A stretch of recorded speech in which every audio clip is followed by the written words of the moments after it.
I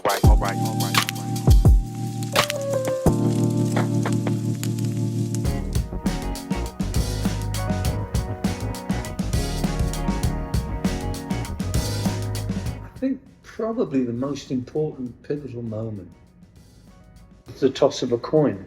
And this is a really true story, and it's a great story, in that in England, between your high school, when you're about 17, you're supposed to go, maybe a gap year, to college, university. And in order to get to a good university, you have to have good grades, of course. But I wanted to have 2 years in which to go down to London from my place in the rural part of England and try my hand at being a drummer. I wanted to be a drummer, answering adverts in like the Village Voice, the London version of the Village Voice, and audition. And my dad was not happy. He said, no, rock musician, what is that? But my mum was a lot more lenient, and she said, okay, you got 2 years. So anyway, I went down to London and I answered auditions, and nothing came up. I'm doing construction, demolition, I'm doing odd jobs, all sorts of things. And on the 23rd month, I saw an advert in a Melody Maker, which is a wonderful newspaper, a music newspaper.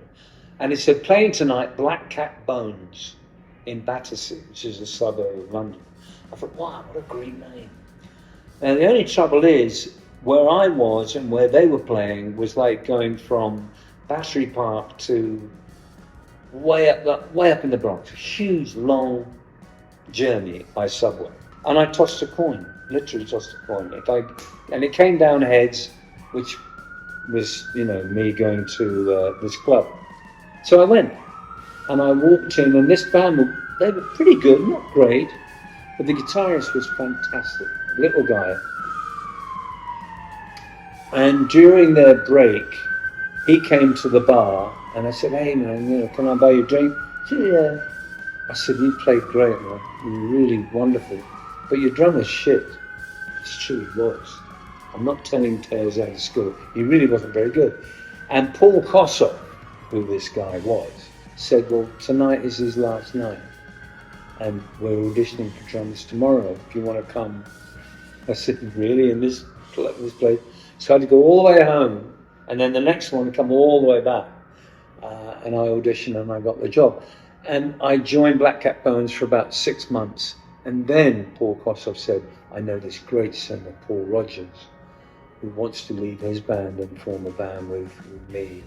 Would you like to be the drummer? So that was the pivotal moment, the toss of the coin.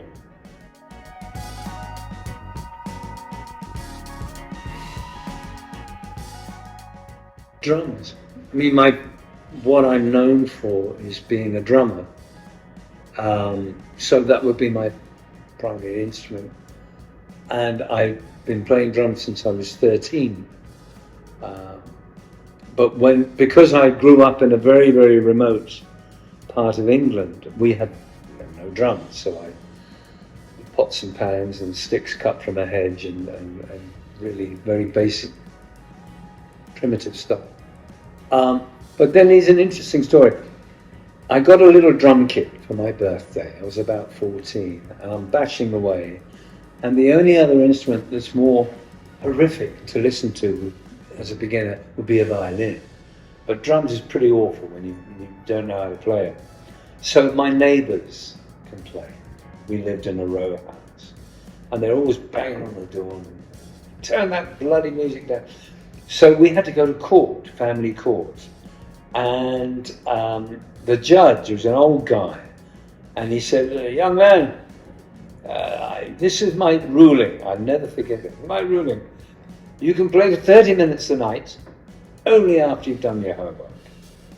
I loved it. It was so good. Next case.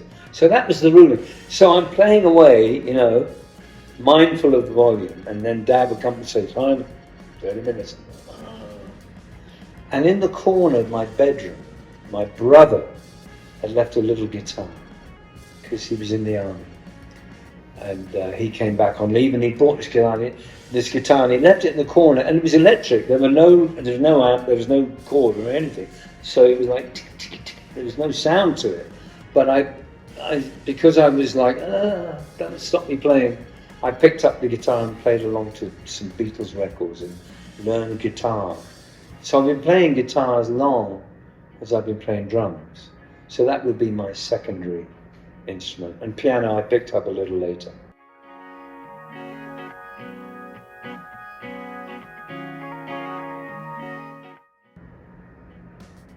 I mean, places, I guess the first big place that inspired me and terrified me at the same time was the Isle of Wight Festival, which was England's answer to Woodstock, which happened in 1970. And that was the first time I'd ever been in front of an audience which I could not see the parameters. I could not see. There were about 600,000 people. A small list of my influences, and I mean, they are from Mozart to Hendrix to the Beatles, of course. Beatles are huge. I mean, they were a huge influence. They really were the reason that I started playing.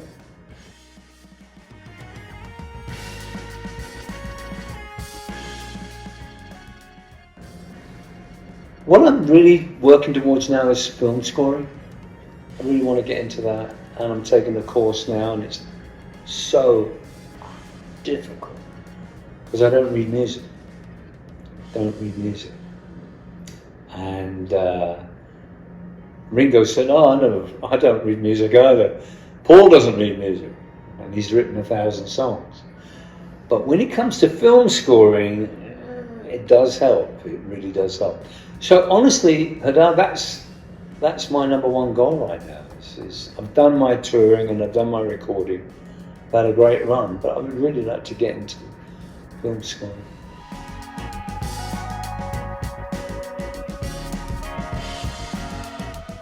There are two distinctions: there's writing by yourself and collaborating.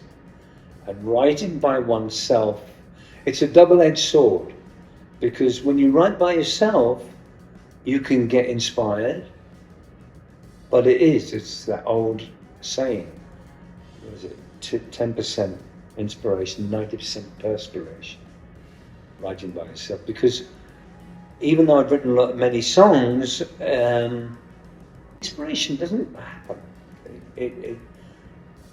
Very, very rarely you'll get a lightning bolt and go, oh wow, or you'll hear a phrase that will trigger something. But invariably, it's sitting down at the piano, and I write primarily on piano or guitar, and trying to come up with different chord sequences. Chords are easy for me. Lyrics are hard. Don't ask me why, but they are. There's something very intimate about lyrics, because you're exposing yourself in a way that I still get nervous when I submit a piece, work, have a listen, guys, and go. Or one of my solo albums I wanted to call Music for My Wife to Talk Over, but the BMG didn't like that title. I thought it's a great title. Are you kidding? Didn't fly. But you know what I mean? If you're a creative person, whether you write or you paint or you do, and you give it to other people to listen to or view or whatever, part of you is like, oh, I hope they like it. So when you collaborate, it's a little easier, because they might come up with something that is, oh wow, that's good, and you ping pong back and forth, and I much prefer writing this song.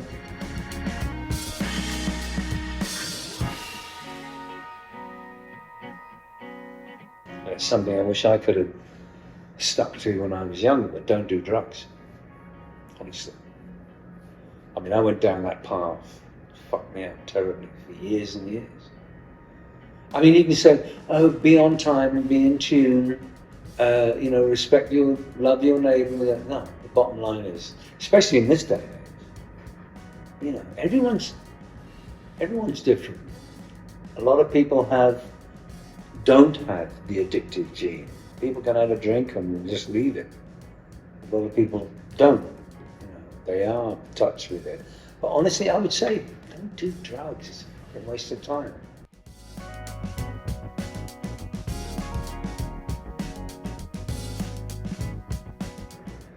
Well, I haven't written a hit per se. I mean, Bad Company is the best song that I wrote, biggest song that I wrote. But it wasn't a hit because it wasn't a single. You know the word single? I don't think they have them anymore, do they? But you know what I mean. Once again, that was a collaboration.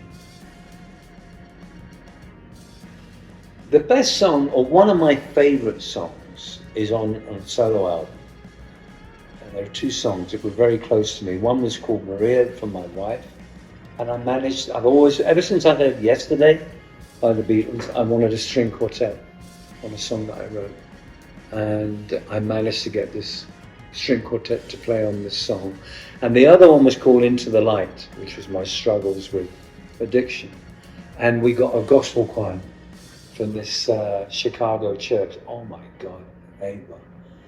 I still get chills listening to it. And although the album was not a hit, in my brain, in my ego, my soul, it was an inspiration.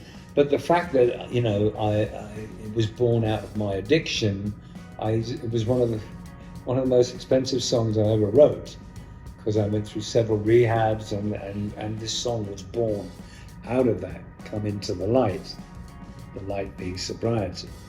But in terms of what it means to me as a songwriter, yeah, those two, Maria and Into the Light, mean an awful lot to me.